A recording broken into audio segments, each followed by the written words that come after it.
En cette saison, un apiculteur entretient le matériel, prépare la saison à venir. On dispose d'un peu de temps par rapport à l'activité réduite des abeilles qui sont mis en mode d'hivernage. C'est beaucoup de travail d'atelier, de préparation, d'entretien des outils, des véhicules, et également la surveillance un peu des ruches. Les différentes étapes, quand on arrive sur un rucher, ça va être de jeter un œil, voir s'il y a de l'activité, s'il n'y en a pas. S'il y a des abeilles mortes, si au contraire elles sont très actives et elles rentrent du pollen.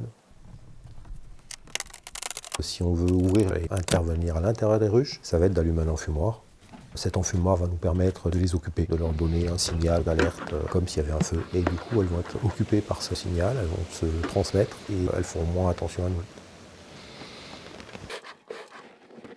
On peut mettre des aiguilles de pin, on peut mettre du broyat, des végétaux broyés, séchés évidemment, que je récupère auprès d'un élagueur et qui me le donne tout simplement, et c'est très bien.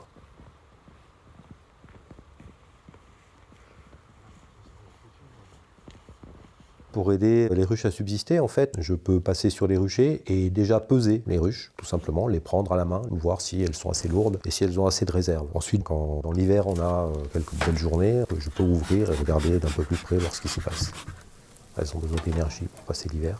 Si elles n'en ont pas assez, je peux faire un apport qui va les amener jusqu'au printemps.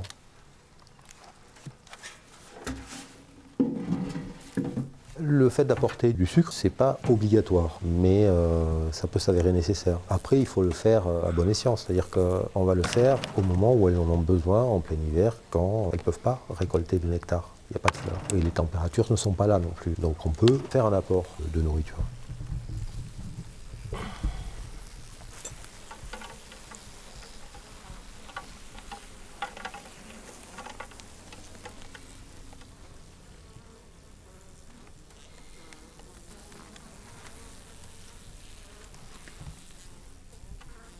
L'erreur en fait à ne pas faire, c'est d'apporter du sucre au moment où il y a du nectar. Parce qu'à ce moment-là, le sucre va se mélanger au nectar qui devrait devenir du miel. Donc ça, évidemment, il faut éviter de le faire. Cet endroit s'appelle la mielerie. C'est un endroit où je vais stocker toutes les hausses. C'est l'étage qu'on va rajouter sur une ruche qui va permettre de récolter le miel. On va s'occuper de retirer ces éléments quand ils sont pleins. Et dans la mielerie, on va aussi trouver différentes pièces où on a tout ce qui est mise en pot, une doseuse, des palettes de pot, des étiquettes, tout ce qui fait que le miel va pouvoir être vendu sur le marché.